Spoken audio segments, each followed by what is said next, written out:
everyone. My name is Matthew Jensen. I'm the president of Terrestrial X.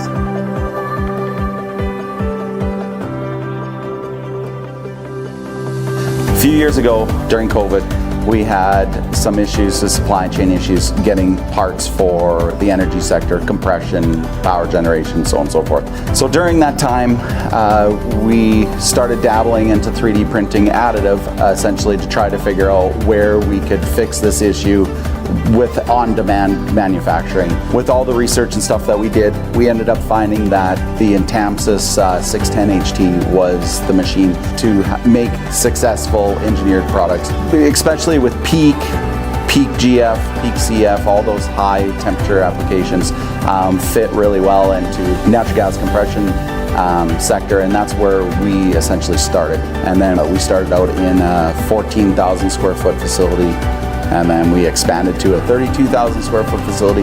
We have 15 machines, and essentially almost every 3 to 6 months we're ordering more machines as our capacity keeps growing.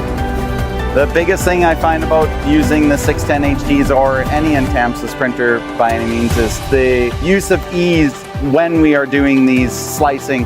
The other really good thing about the 610, especially, as you can see behind me, the large build volume. That gives us the ability to nest multiple parts into one shot to lower our costs for our customers. The nice thing about it is we can print very complex parts and be able to get that support removal out of there.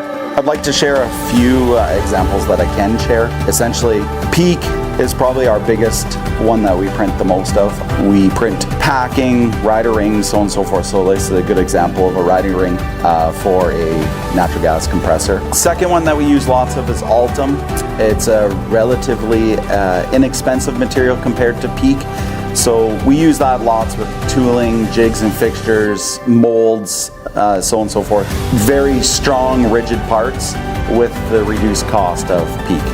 So the third example that we have is for the medical field.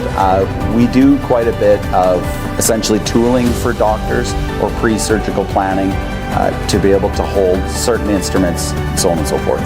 So currently, we've already established a 3D printing service. Our goal is to keep growing our capacity, so we're hoping by that 6 months' time from now, we'll have double the capacity of what we have now. Like I said, as demand grows, we grow with them, and when we take you in the back to show you our facility, you'll see how much room we actually have to grow and to keep scaling. And that's the nice thing about INTAMSYS printers, is to be able to make that phone call and order a machine and have it here within 30 days. I would like to thank INTAMSYS for their continued support as we continue to scale and learn as we grow.